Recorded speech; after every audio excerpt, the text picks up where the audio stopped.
ओम शांति। आज 14 मार्च 2024 के ईश्वरी मधुर महावाक्य सुनते हैं। मीठे बच्चे, तुम्हें पढ़ाई कभी मिस नहीं करनी है। पढ़ाई से ही स्कॉलरशिप मिलती है, इसलिए बाप द्वारा जो नॉलेज मिलती है उसे ग्रहण करो। आज की मुरली से प्रश्न है, लायक ब्राह्मण किसे कहेंगे, उसकी निशानी सुनाओ। उत्तर है, लायक ब्राह्मण वह है जिसके मुख पर बाबा का गीता ज्ञान कंठ हो, जो बहुतों को आप समान बनाता रहे, बहुतों को ज्ञान धन का दान पुण्य करे, कभी आपस में एक दो के मतभेद में ना आए, किसी भी देहधारी में बुद्धि लटकी हुई ना हो। ब्राह्मण अर्थात जिसमें कोई भूत न हो, जो देह अहंकार को छोड़ देही अभिमानी रहने का पुरुषार्थ करे। ओम शांति। बाप ने अपना और सृष्टि चक्र का परिचय तो दे दिया है।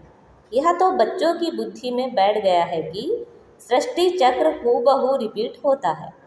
जैसे नाटक बनाते हैं, मॉडल्स बनाते हैं, फिर वह रिपीट होते हैं। तुम बच्चों की बुद्धि में यह चक्र चलना चाहिए। तुम्हारा नाम भी है सुदर्शन चक्रधारी, तो बुद्धि में फिरना चाहिए। बाप द्वारा जो नॉलेज मिलती है वो ग्रहण करनी चाहिए। ऐसी ग्रहण हो जाए जो पिछाड़ी में बाप और रचना के आदि मध्य अंत की याद रहे। बच्चों को बहुत अच्छी रीति पुरुषार्थ करना है। यह है एजुकेशन। बच्चे जानते हैं यह एजुकेशन सिवाय तुम ब्राह्मणों के कोई भी नहीं जानते। वर्णों का फर्क तो है ना। मनुष्य समझते हैं हम सब मिलकर एक हो जाएं। अब इतनी सारी दुनिया एक तो हो नहीं सकती। यहाँ सारे विश्व में एक राज्य, एक धर्म, एक भाषा चाहिए। वो तो सतयुग में था। विश्व की बादशाही थी, जिसके मालिक यह लक्ष्मी नारायण थे। तुमको यह बताना है कि विश्व में शांति का राज्य यह है। सिर्फ भारत की ही बात है। जब इन्हों का राज्य होता है तो सारे विश्व में शांति हो जाती है। यह सिवाय तुम्हारे और कोई जानते नहीं। सब हैं भक्त। फर्क भी तुम देखते हो। भक्ति अलग है, ज्ञान अलग है। ऐसे नहीं भक्ति ना करने से कोई भूत प्रेत खा जाएगी। नहीं, तुम तो बाप के बने हो।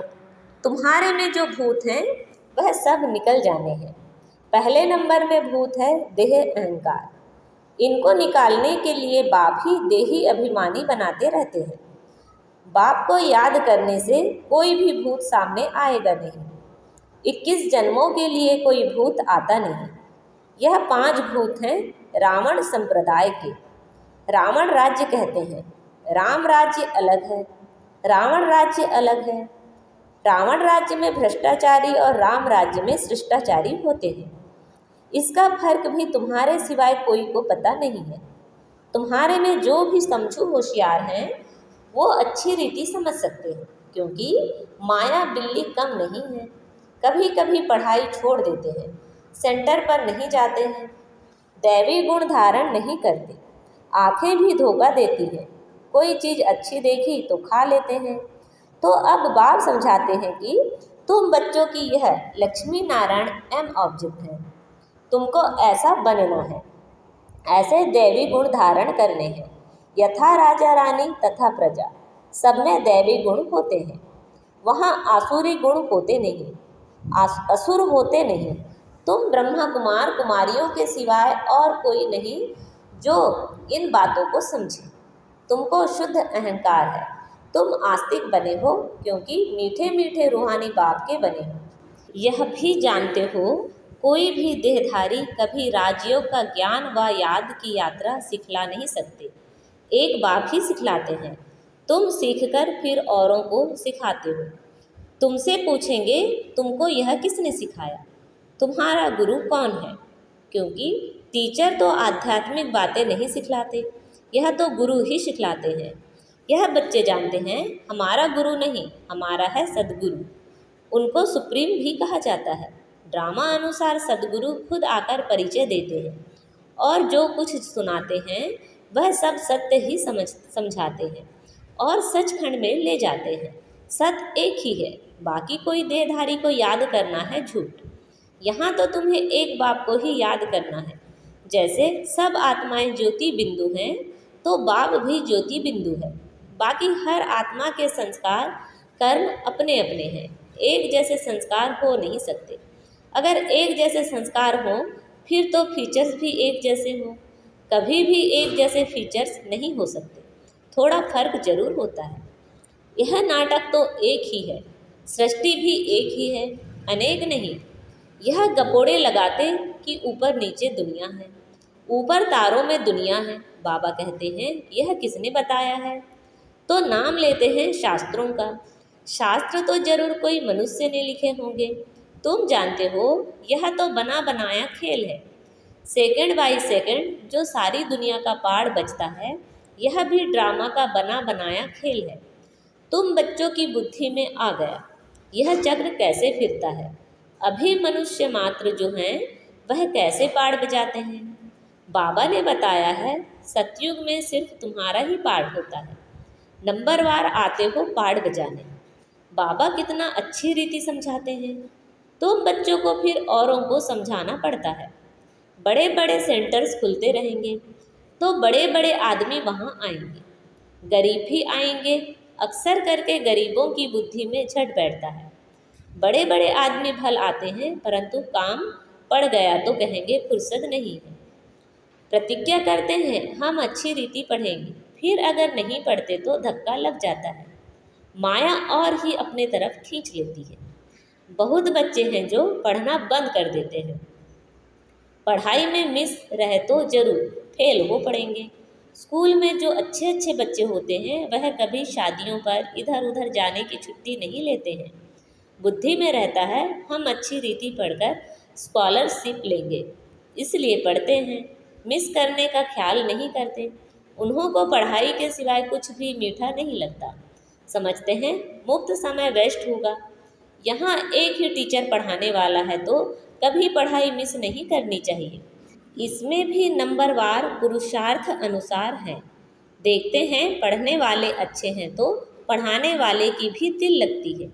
टीचर का नाम वाला होता है, ग्रेड बढ़ती है, उच्च पद मिलता है। यहाँ भी बच्चे जो जितना पढ़ते हैं उतना उच्च पद पाते हैं। एक ही क्लास में कोई पढ़कर उच्च पद पाते हैं, कोई कम। सबकी कमाई एक जैसी नहीं होती। बुद्धि पर मदार है। वो तो मनुष्य मनुष्य को पढ़ाते हैं। तुम जानते हो बेहद का बाप हमको पढ़ाते हैं, तो अच्छी तरह पढ़ना चाहिए, गफलत नहीं करनी चाहिए, पढ़ाई को छोड़ना नहीं चाहिए। एक दो के ट्रेटर भी बन पड़ते हैं उल्टी सुल्टी बातें सुनाकर। परमत पर नहीं चलना चाहिए। श्रीमत के सिवाय कोई कुछ भी कहे तुमको तो निश्चय है बाप हमको पढ़ाते हैं, फिर वह पढ़ाई छोड़नी नहीं चाहिए। बच्चे नंबरवार हैं, बाप तो अव्वल नंबर है। इस पढ़ाई को छोड़ और कहाँ जाएंगे, और कहाँ से यह पढ़ाई मिल ना सके। शिव बाबा से पढ़ना है, सौदा भी शिव बाबा से करना है। कोई उल्टी सुल्टी बातें सुनाकर औरों का मुख मोड़ देते हैं। यह बैंक शिव बाबा की है। समझो कोई बाहर से सत्संग शुरू करते हैं, कहते हैं हमें शिव बाबा की बैंक में जमा करना है। कैसे करेंगे? बच्चे जो आते हैं शिव बाबा की भंडारी में डालते हैं। एक पैसा भी देते हैं तो 100 गुणा होकर मिलता है। शिव बाबा कहते हैं तुमको इनके बदले महल मिल जाएंगे। यह सारी पुरानी दुनिया खत्म होने वाली है। धनवान अच्छे अच्छे कुटुंब से बहुत आते हैं। ऐसे कोई नहीं कहते कि हमारी शिव बाबा के भंडारे से परवरिश नहीं होती है। सबकी पालना हो रही है। कोई गरीब है, कोई साहूकार है। साहूकार से गरीब पलते हैं, इसमें डरने की बात नहीं। बहुत चाहते हैं हम बाबा के बन जाएं, परंतु लायक भी हों, तंदुरुस्त भी चाहिए, ज्ञान भी दे सकें। गवर्नमेंट भी बहुत जांच कर लेती है। यहाँ भी सब कुछ देखा जाता है। सर्विस कर सकते हैं। नंबरवार तो हैं, सब अपना अपना पुरुषार्थ कर रहे हैं। कोई अच्छा पुरुषार्थ करते करते फिर अपसेंट हो जाते हैं, कारणे अकारणे आना छोड़ देते हैं। फिर तंदुरुस्ती भी ऐसी हो जाती है। एवर तंदुरुस्त बनने के लिए यह सब सिखाया जाता है। जिनको शौक है समझते हैं याद से ही हमारे पाप कटते हैं, वो अच्छी रीति पुरुषार्थ करते हैं। कोई तो लाचार टाइम पास कर रहे हैं, अपनी अपनी जांच करनी है। बाप समझाते हैं, गफलत करेंगे तो वह पता पड़ जाएगा, यह किसी को पढ़ा नहीं सकते। बाबा कहते हैं, 7 रोज में तुमको लायक ब्राह्मण ब्राह्मणी बन जाना है। सिर्फ नाम का ब्राह्मण ब्राह्मणी नहीं चाहिए। ब्राह्मण ब्राह्मणी वह जिनके मुख में बाबा का गीता ज्ञान कंठ हो। ब्राह्मणों में भी नंबरवार तो होते ही हैं, यहाँ भी ऐसे ही हैं। पढ़ाई पर अटेंशन नहीं तो क्या जाकर बनेंगे। हर एक को अपना पुरुषार्थ करना है, सर्विस का सबूत देना चाहिए, तब समझ में आएगा कि यह ऐसा पद पाएगा, फिर वह कल्प कल्पांतर के लिए हो जाएगा। पढ़ते पढ़ाते नहीं हैं तो अंदर में समझाना चाहिए कि मैं पूरा पढ़ा नहीं हूँ, तब पढ़ा नहीं सकता। बाबा कहते हैं, पढ़ाने लायक क्यों नहीं बनते हो, कहाँ तक ब्राह्मणी को भेजोगे। आप समान नहीं बनाया है, जहाँ अच्छी रीति पढ़ते हैं उनको मदद देनी चाहिए। बहुतों का आपस में मतभेद रहता है, कोई फिर एक दो को लटक कर पढ़ाई छोड़ देते हैं।